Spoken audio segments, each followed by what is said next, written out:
അനീഷ് എന്ത് പറഞ്ഞു മോളെ? അവൻ നോക്കിയിട്ട് വിളിക്കാന്ന് പറഞ്ഞു. ശ്രീയേട്ടനായിരുന്നു ഫോണില്. എന്നിട്ട് ശ്രീ എന്താ പറഞ്ഞേ? എന്തു പറയാനാണ്, ഒന്നും പറഞ്ഞിട്ടില്ല. ഇതാ നിനക്ക് നാളെ പരീക്ഷയിലല്ലേ, നീ വീട്ടിലേക്ക് പോക്കോ. അമ്മയും കൂടെ ഇവിടെ തന്നെ നിൽക്കട്ടാ. അതിങ്ങനെ ഞാനും കുഞ്ഞും കൂടെ പോവാം. ഞാൻ പോയി ബില്ലപ്പി എടുക്കട്ടെ. ശ്രീയേട്ടൻ കുറ്റം പറഞ്ഞെങ്കിലേ എനിക്കൊന്നും പറയാൻ പറ്റില്ല. കാരണം ഇത്രയും കിടന്ന് ഒറ്റക്കിടന്ന് കഷ്ടപ്പെട്ട് ഉണ്ടാക്കിയതല്ലേ. അപ്പൊ പിന്നെ ആർക്കെങ്കിലും നെണ്ണം വരും. എന്നോടൊരു 100 പ്രാവശ്യം പറയണതാ ഇങ്ങനെയുള്ള സാധനങ്ങളൊക്കെ സൂക്ഷിച്ചു വെക്കണം എന്ന്. എൻ്റെ കയ്യിൽ തന്ന ബില്ല എന്നിട്ട് കൊണ്ടുവന്ന് കളഞ്ഞിട്ട്. അപ്പൊ നീ എന്താ റെഡി ആയിക്കേ? എന്നിട്ട് ഇപ്പൊ കുറ്റം പറഞ്ഞാലും വഴക്ക് പറഞ്ഞാലും എനിക്ക് നീ എന്ത് നോക്കിക്കൊണ്ടിരിക്കണേ? അപ്പോ ഒന്ന് പോയി ബാഗ് എടുത്തിട്ട്. ദാ ഫോൺ. എന്റെ താക്കോലെവിടെ? താക്കോലി നിന്റെ ബാഗിലില്ലേ? ആ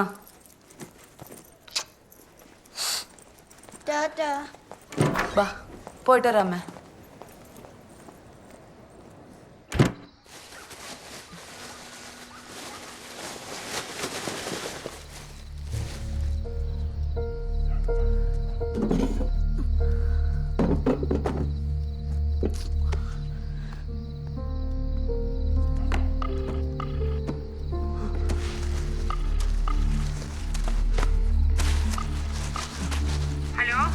ഹലോ അമ്മ, ഒരു മിനിറ്റ്. ഹലോ അമ്മ, പിന്നെ അന്ന് ബാംഗ്ലൂരില് വിനീത് പോയപ്പോഴേ ചേട്ടനൊരു നീല കളർ ബാഗ് എടുത്തുകൊണ്ട് പോയിണ്ടായിരുന്നില്ലേ? അതിന്റെ ഉള്ളിലത്തെ അറിയിലുണ്ടെന്ന് നോക്കുവോ? ഇല്ലില്ല, ഞാൻ വിളിച്ചിട്ട് അവനെ കിട്ടണില്ല. അമ്മ ഒരു കാര്യം ചെയ്യോ, അപ്പുറത്തെ ബേബി ചേട്ടനെ വിളിച്ചിട്ടേ അവനെ എന്നോടൊന്ന് വിളിക്കാൻ പറയോ? ശരി ശരി.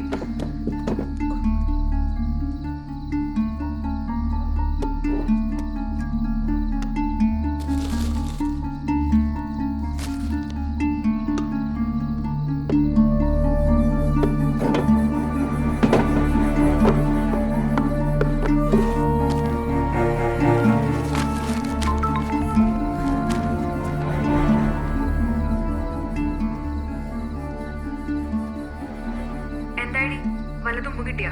എടി അതെ, ഈ കളഞ്ഞു പോയ സാധനങ്ങൾ തിരിച്ചു കിട്ടാനായിട്ട് വഴിപാട് തരുന്ന ഒരു അമ്പലം ഉണ്ടല്ലോ. ഓ, അതിന്റെ പേരാണെങ്കിൽ എനിക്ക് കിട്ടണമില്ല. ഞാൻ നോക്കിയിട്ട് മെസ്സേജ് കേട്ടാ.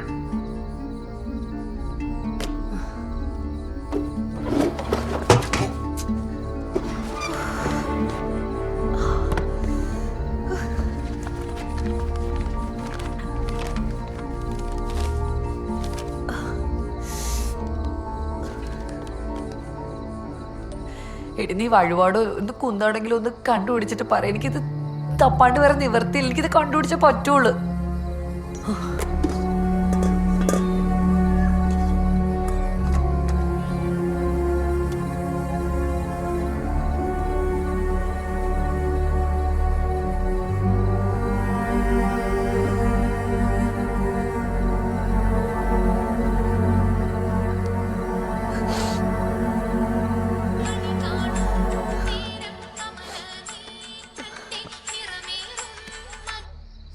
എടേ, എത്ര നേരം കിടന്ന് വിളിക്കണ്?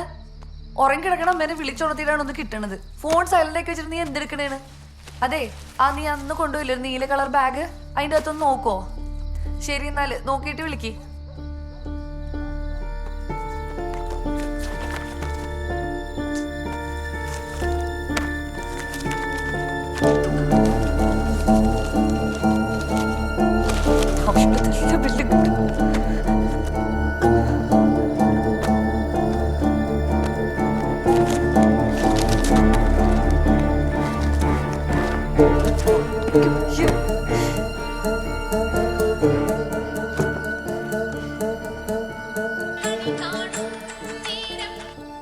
ഹലോ, ശ്രീയേട്ടൻ ഞാൻ നോക്കിക്കൊണ്ടിരിക്കണേന്ന്. കിട്ടില്ലേ? കിട്ടും, ടെൻഷൻ അടിക്കല്ലേ. അവക്ക് കുഴപ്പമൊന്നുമില്ലല്ലോ? ഇല്ലില്ല, മോക്ക് കുഴപ്പമൊന്നുമില്ല. ശരി, എന്നാലേ ഞാൻ നോക്കിയിട്ട് കിട്ടിയിട്ട് വിളിക്കാം. ശരി.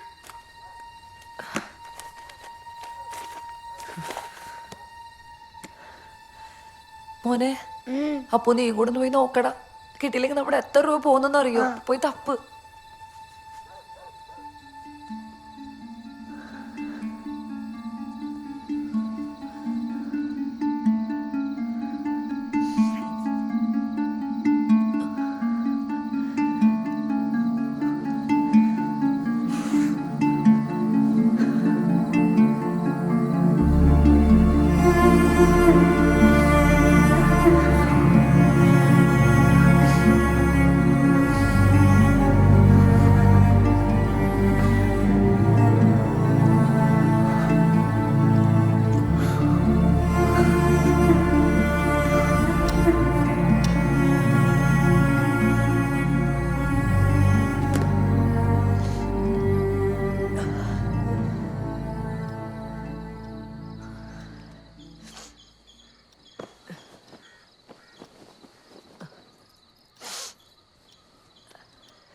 അപ്പു എണീറ്റേടാ.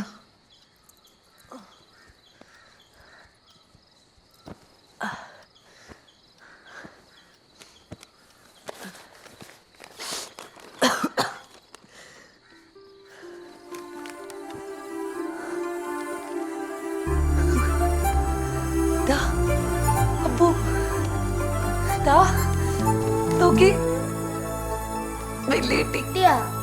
എവിടുന്ന് കിട്ടി? എന്റെ കയ്യിൽ ഒട്ടിയിരുന്നാടാ.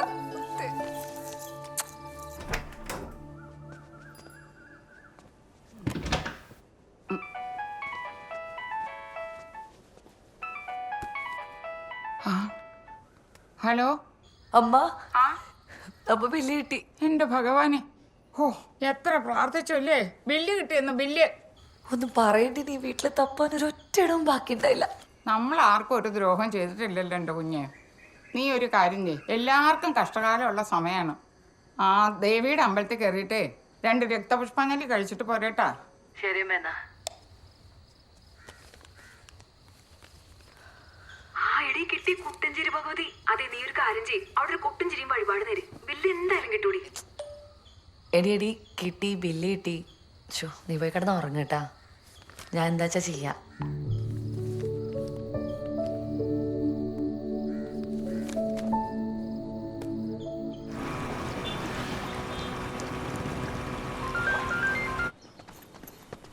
ഹലോ, ആണോ? അടിപൊളി അടിപൊളി. അപ്പൊ ധൈര്യമായിട്ട് വിട്ടോ, കാശ് കിട്ടിയിട്ട് ചെലവ് ചെയ്യണേ.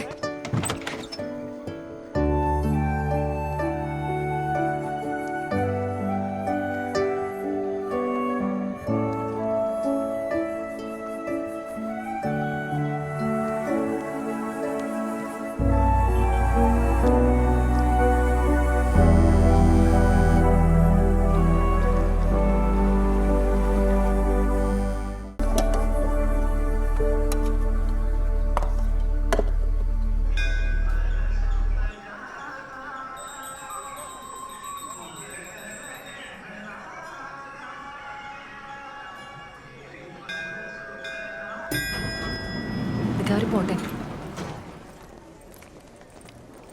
ആ സുന്ദരിക്കുട്ടി, എങ്ങോട്ടേ ഓടണേ? അമ്മാ, നൈറ്റ് ആ, അതെ, ശരി. നൈറ്റ് ആയിരുന്നോ? ബില്ല് എവിടെ ഇരുന്ന മോളെ? എവിടെ ഇരുന്നെന്ന് അവനോട് വെക്കണം. അവന്റെ കയ്യിൽ ഒട്ടിയിരിക്കണില്ലായിരുന്ന. എനിക്കറിയാൻ പാടില്ല കേട്ടോ അച്ഛമ്മേ. ഒറ്റ ദിവസം കൊണ്ട് എന്തുമാത്രം തീറ്റിട്ടെന്നറിയോ? എന്നമ്മേ, തീരുന്ന പ്രശ്നമല്ല. ഇപ്പൊ ആ വീട് കിടക്കണ കോലം കണ്ടുണ്ടല്ലോ, അതൊന്ന് ശരിയാക്കി എടുക്കണമെങ്കിൽ അമ്മയുടെ കുടുംബശ്രീ വീട്ടിലെ മൊത്തം ആൾക്കാരും കൂടെ ഒരു തെച്ച് പണിയെടുക്കണം. അത് കുഴപ്പമില്ല, കിട്ടിയല്ല. അമ്മേ, ഞാൻ ഒരു കാര്യം ചെയ്യാം. ഒരു 9:30 ആകുമ്പോഴത്തേക്ക് ഞാൻ കടയിലോട്ട് പോവാം. അവിടെ അവര് ക്യാഷ് ചെക്ക് ആയിരിക്കും തരണേ. അങ്ങനെയാണെങ്കിൽ നേരെ ബാങ്കിൽ കൊണ്ടുപോയിട്ട് അവിടുന്ന് പൈസ മേടിച്ചോണ്ട് വരാലോ. അതെ അതെ, ഇവിടെ കണ്ടോ, കുപ്പിയിൽ നിന്ന് ഇറങ്ങിയ ബൂത്തിനെ പോലെ ഫുൾ ടൈം ബില്ല് വന്നോണ്ടിരിക്കണം. കൊടുക്കാൻ നോക്കും മോളെ. നമ്മ അയച്ചോ, ഞാൻ ഇറങ്ങും അമ്മേ. ആ ശരി. അമ്മേ, ഈ 50 കോടിയിൽ എത്ര പൂജ ഉണ്ടാവും? ആ, ഞാനെണ്ണി നോക്കിയിട്ടില്ല. ആർക്കറിയടാ അതൊക്കെ.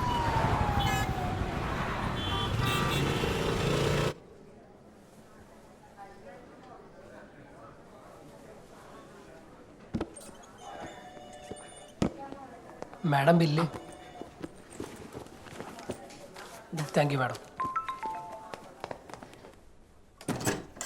വരൂ. നമസ്കാരം സാർ.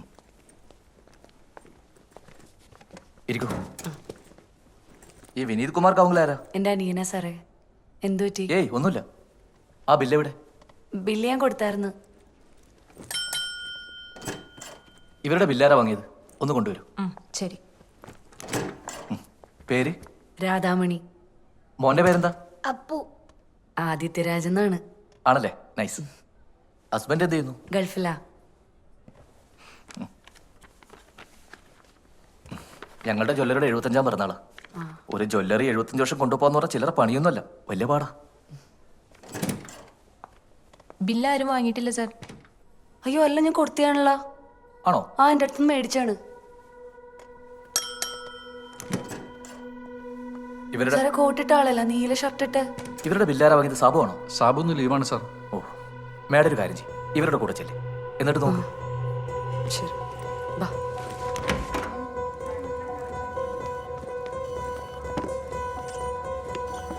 ഒരു മാഡം.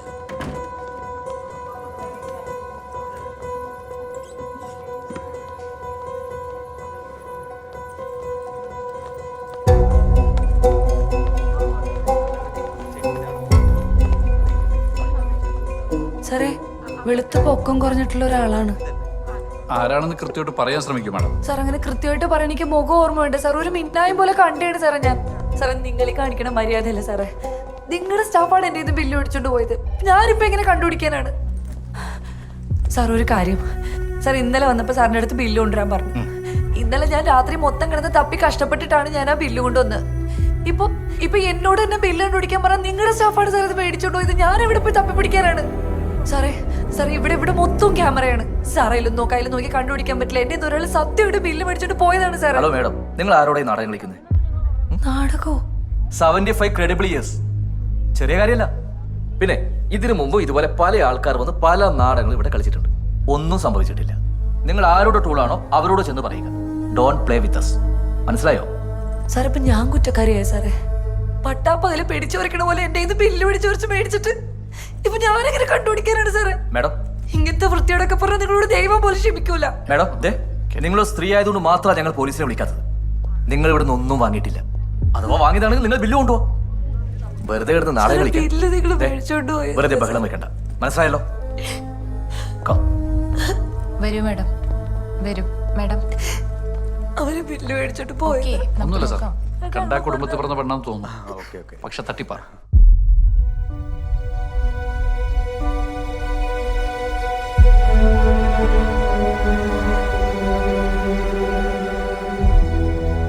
ಅಪ್ಪೋ ನೀವು ಒಂದು ಕಾರ್ಯ ಚೆಯ್. ಬೆಂಗಳೂರಿನಲ್ಲಿರೋ ನಮ್ಮ 4 ಅಂಗಡಿಗಳಿಂದ 5 ಕೋಟಿ ಕ್ಯಾಶ್ನ ಕಲೆಕ್ಟ್ ಮಾಡಿಟ್ಟಿರೋ. ಶಾರ್ಪ್ 4 ಗಂಟೆಗೆ ಪಾರ್ಟಿ ಆಫೀಸಿಂದ ಗಾಡಿ ಬರುತ್ತೆ. ಏನು no bill. Okay okay okay. ಏನಾಯ್ತು? ರೆಡಿ ಆಗಿದೆ ಸರ್. ಎಷ್ಟಿದೆ ದುಡ್ಡು? Same amount sir, 2. ಬೆಳಿಗ್ಗೆ ಬೆಂಗಳೂರಲ್ಲಿ ಇರಬೇಕು. ಹಾಂ ಸರ್. ಯಾವ ಗಾಡಿಲಿ ಹೋಗ್ತೀಯಾ? ಸರ್ CA ಸರ್ ಗಾಡಿ ಅರೇಂಜ್ ಮಾಡಿದ್ದಾರೆ, ಡಿಪಾರ್ಟ್ಮೆಂಟ್ ಗಾಡಿ. ಸೊ ಅದ್ರ ಜೊತೆ ನಾನು ಹೋಗ್ಬಿಡ್ತೀನಿ ಸರ್. ಹುಷಾರು. ಹಾಂ ಸರ್.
അമ്മേ. അമ്മ, ഞാൻ ആശുപത്രിയിലേക്ക് പോണേണേ. ഞാൻ ചെന്നിട്ട് വേണം വിനീതിന് തിരിച്ച് വീട്ടിലേക്ക് പോവാൻ. ഇന്നലെ നിങ്ങൾ കഥയടച്ച് കിടന്നു. മോളെ, നേരെ ഒരുപാട് വൈകി. ആ വിനീതനെ ഇങ്ങോട്ട് വിളിച്ചിട്ട് അവൻ്റെ കൂടെ പോയാൽ പോരായിരുന്നാ? രാത്രിയാകുമ്പോൾ എൻ്റെ പേടിയൊക്കെ പോയി അമ്മ. അമ്മ ഇവിടുന്ന് ഉറങ്ങിക്കോ. ശരി. ബാ മോനെ.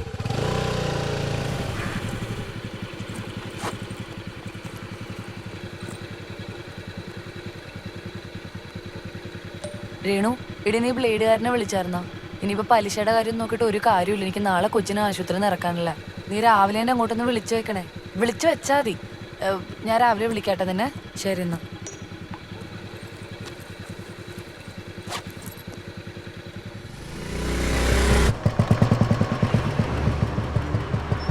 സർ, എന്താ കാര്യങ്ങൾ? 11:30 ബാംഗ്ലൂർ കൊച്ചിൻ ഫ്ലൈറ്റിൽ MLA-മാരുടെ ആദ്യ സംഘം എത്തും സർ. ആരെ എസ്കോട്ട്? സലീമും ടീം അങ്ങോട്ട് പോയിട്ടുണ്ട്. ഹലോ. ആ ചേട്ടാ, ഡോക്ടർ വന്നിരുന്നു.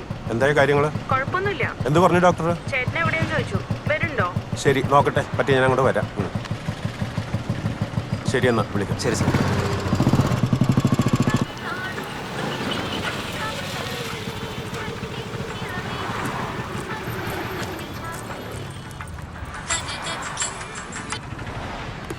ഹലോ മണി നീ വീട്ടിലാണോ?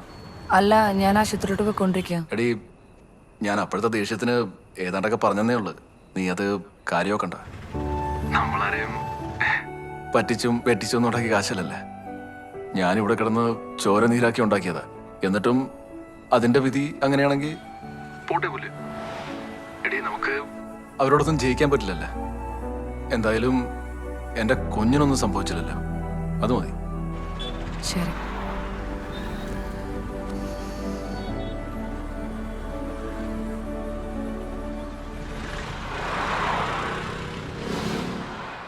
സാറേ, എൻ്റെ ഭർത്താവ് ഗൾഫിലാണ് ജോലി ചെയ്യുന്നത്. അപ്പോൾ കഴിഞ്ഞ പ്രാവശ്യം അവധിക്ക് വന്നപ്പോൾ ഞങ്ങൾ മൂക്കൊരു മാല മേടിച്ചായിരുന്നു. അനീഷിനെ എനിക്ക് പരിചയമുള്ളതുകൊണ്ടാണ് അങ്ങനെ മേടിച്ചത്. അപ്പോൾ ആശുപത്രിയിലായിട്ട് എനിക്ക് കുറച്ച് പൈസയുടെ ആവശ്യം വന്നു. അപ്പോൾ ഞങ്ങൾ പള്ളിയിലേക്ക് പോകേണ്ടി വന്നിരിക്കും.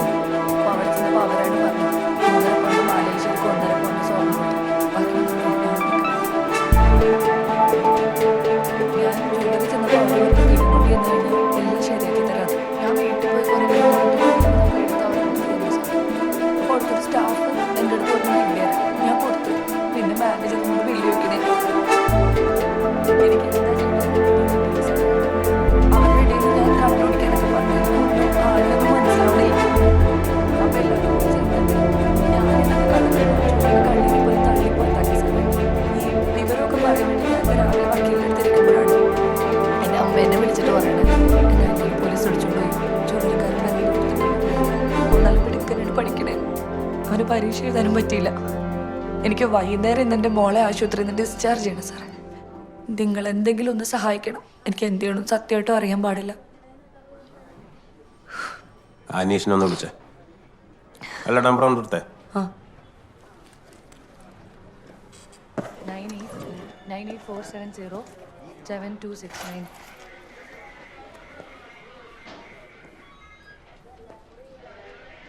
അനീഷല്ലേ?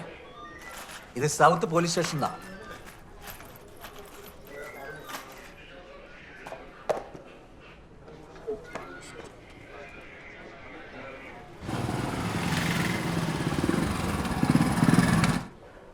HR ജ്വല്ലറിയുടെ നമ്പർ ഒന്ന് പറഞ്ഞേ. ആ, താനേതാ? അനീഷ സാറ് വിളിപ്പിച്ചായിരുന്നു. എവിടെ ജോലി? ഇവിടെ രവിപുരത്ത് സാറേ, അക്ബർ ട്രാവൽസിന്റെ ഓഫീസിൽ. അക്ബർ ട്രാവൽസിന്റെ ഓഫീസിൽ രവിപുരത്ത്. അതിനു മുമ്പാ HRR ജ്വല്ലറിയിലായിരുന്നു. ഇതൊന്ന് നോക്കിയേ, അറിയുമെന്നോ? ഇത് കണ്ടിട്ടുണ്ടോ? ഉണ്ട് സാറേ. ഇത് ഇവരവിടുന്ന് വാങ്ങിയതാണോ? കഴിഞ്ഞ പ്രാവശ്യം ശ്രീകുമാരേട്ടൻ ലീവിന് വന്നപ്പോൾ അവിടുന്ന് വാങ്ങിയതാ. അതാരാ ശ്രീകുമാർ? ചേച്ചിയുടെ ഹസ്ബൻഡാ സാറേ. എൻ്റെ ഹസ്ബൻഡ്. ഞാൻ നിർബന്ധിച്ചാ സാറേ അവരുടെ പർച്ചേസ് ചെയ്തത്. ഞാൻ തന്നെ ബില്ലൊക്കെ സെറ്റിൽ ചെയ്ത് കൊടുത്തത് സാറേ. അപ്പൊ താനാണ് ഇവർക്ക് ഈ പണി വാങ്ങിച്ചു കൊടുത്തത് അല്ലേ? അല്ല സാറേ, നമ്മൾ സാർ. എടോ, ഈ സ്വർണ്ണം ഒന്ന് തൂക്കണമല്ല. ആര് പോവും? ജെയിംസിന് വിടാം സാർ. അത്യാവശ്യമാണ്. ആ മഹേഷ് ജ്വല്ലറി പോയാൽ മതി. താൻ എത്ര നാൾ ജ്വല്ലറിയിൽ ജോലിക്കുണ്ടായിരുന്നോ? ഞാൻ ഒരു 1.5 വർഷം ഉണ്ടായിരുന്നു സാറേ. ഡിസംബറിലാണ് ഇറങ്ങിയത്. അപ്പൊ തനിക്കറിയില്ലായിരുന്നോ അവന്മാരുടെ ഈ തരികട? അയ്യോ സാറേ, ഞാൻ ചേച്ചിയായിട്ട് എത്ര കാലത്തെ പരിചയം സാറേ. നമ്മളങ്ങനെയൊന്നും.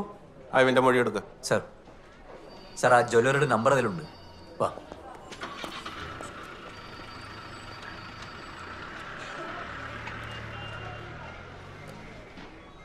ഹലോ,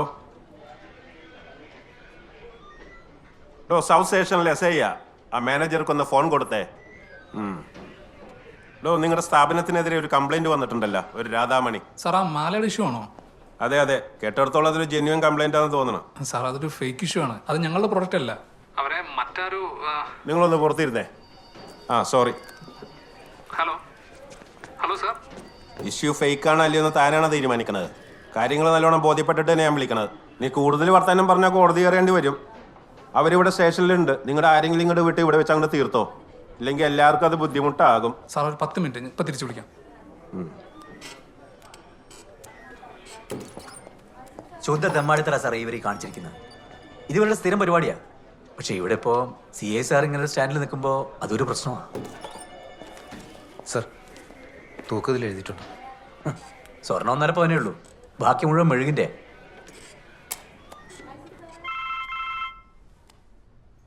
സാർ, SI ആണ്. ഹലോ സാർ, ഞാൻ CA സാറായിട്ട് സംസാരിച്ചിരുന്നു. സാറിന്റെ കാര്യങ്ങളൊക്കെ കൺവിൻസ് ആയിട്ടുണ്ട്. CI സർ സാറിനെ വിളിക്കും. സാറേ, ഞങ്ങൾക്കിവിടെ നല്ല പീക്ക് ടൈമാ. ഇപ്പോൾ ഒരാളെ അങ്ങോട്ട് അയക്കാന്ന് വെച്ചാൽ. ബ്രോ, നിങ്ങളോട് ഒരാളയക്കാൻ പറഞ്ഞത് CI അല്ല, SI ആണ്. മനസ്സിലായാ? ഇതാണോ സ്റ്റാർ പറഞ്ഞു പോയാ? തനിക്ക് അവിടെ പീക്ക് ടൈം ആണല്ലേ? ഇയാളും കൂടെ വരണ്ടോ? ഞാൻ അങ്ങോട്ട് വരാം. സാർ,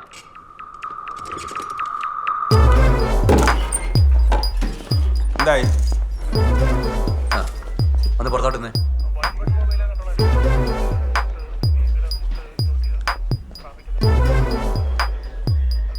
ആര് വിളിച്ചാലും ഞാനിവിടെ ഇല്ല. ശരി സാർ. ഹലോ. ആ സാർ. സാറേ, SI സാർ പുറത്തു വരികയല്ലോ സാറേ.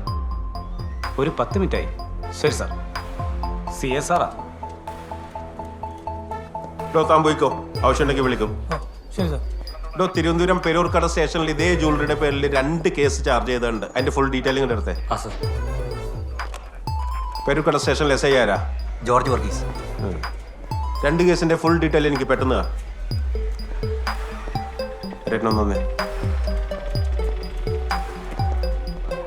എനിക്കത് കേട്ടിട്ട് ഒരു ജെന്യൻ കേസാന്നാ തോന്നുന്നത്. അമരാശ്രയിക്കിട്ട് പണി കൊടുത്ത് തന്നെയാണ്. അല്ല, നമ്മളിപ്പോ ഇവരെന്താ ചെയ്യാൻ പോകുന്നത്? എന്താ വേണ്ടത്? ഒരിടത്ത് ഇങ്ങ് വരാൻ പറ, നോക്കാം. ആ അമ്മേ, ഞാൻ സ്റ്റേഷനിലാണ്. ഞാൻ അങ്ങോട്ട് വിളിക്കാം. സാറ് വിളിക്കുന്നു. ദിനേശേ, ഇതെല്ലാം എഴുതിയിട്ടുണ്ട്. സാർ, ഈ സ്വർണം അതവരുടെ അടുത്ത് കൊടുത്തേര്. ഈ ബില്ല് സൂക്ഷിച്ചു വെക്കണം. നമുക്ക് പെട്ടെന്നൊരു പരിഹാരം ഉണ്ടാക്കാം. ആര് ഫോൺ ചെയ്താലും എടുക്കണ്ട. നേരെ നിങ്ങൾ കോഫി ഓഫീസിലോട്ട്. എടി, ഞാനിവിടെ കടയിലെത്തി, ആളെ കാണാനില്ലല്ലോ. ഹലോ. ആ ഉണ്ടല്ലോ, ഞാൻ ഇവിടെ തന്നെ ഉണ്ട്. രേണി ചേച്ചി പറഞ്ഞ ആളല്ലേ? ആ അതെ. ആ വാ. 2 മണിക്ക് വരുമെന്ന് പറഞ്ഞിട്ട്. ആ, എനിക്ക് ചെറിയ പ്രശ്നങ്ങളൊക്കെ ഉണ്ട്. ആ, ഞാൻ കണ്ടു അങ്ങോട്ട് വിളിക്കാം. രേണി ചേച്ചിയാ? ആ അതെ. ചേട്ടാ, ശിവൻ ചേട്ടൻ പോയോ? സാറ് പോയോ? ആ, കാര്യം നടന്നാ പോരെ ശശി. സാറ് പ്രത്യേകം പറഞ്ഞിട്ടാ പോയത്. 40 അല്ലേ? അതെ. ആ, ഡോക്യുമെന്റ്സ്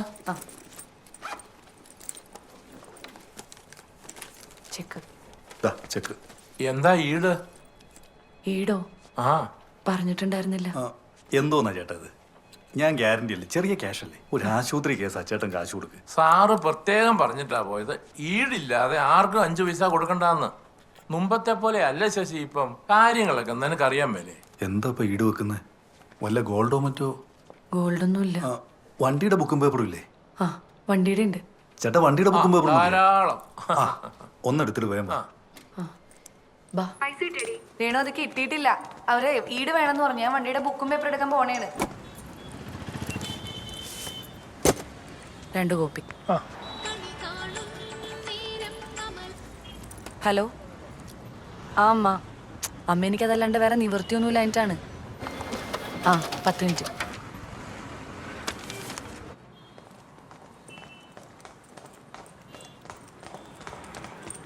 ആ, ശശിയുടെ ഉത്തരവാദിത്തത്തിലാ കൊടുക്കുന്നേ. അതിപ്പോ പറയാണ്ട് ചേട്ടാ. അവസാനം എന്നെ ശശി ആക്കരുത്. ഇതേ ചേട്ടാ ബുക്ക്. ഓ, ആ ഇതാ മേടിച്ചോ. ചേട്ടാ, ഒരു പേപ്പർ എന്തെങ്കിലും ഉണ്ടോ? അതെ, പലിശ കൃത്യമായിട്ട് തന്നെ അടയ്ക്കണം. അത് സാറിന് നിർബന്ധമുള്ളൊരു കാര്യം. അത് പിന്നെ പറയേണ്ട കാര്യമുണ്ട് ചേട്ടാ.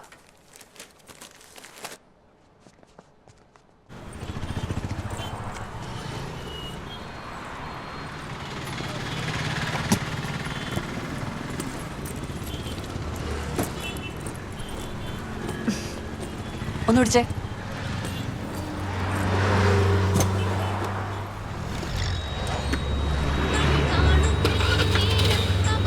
കോളാരാ? കാണിച്ചേ. അമ്മമ്മയാണ്. ഹലോ. ആ അമ്മ. ഹലോ മോളെ, ഇവിടെ ഹോസ്പിറ്റലുകാരിങ്ങനെ ഓരോന്ന് ചോദിച്ചുകൊണ്ടിരിക്കുക. ഇല്ലില്ല, ഞാനിപ്പോൾ എത്തും. ശരി ശരി. എന്താമ്മേ? അമ്മമാരെ കൊണ്ട് ഒരു സ്വസ്ഥതയില്ല. കാശിനും പറഞ്ഞ് വന്നുകൊണ്ടിരിക്കുക. ബാഗ് എടുക്ക.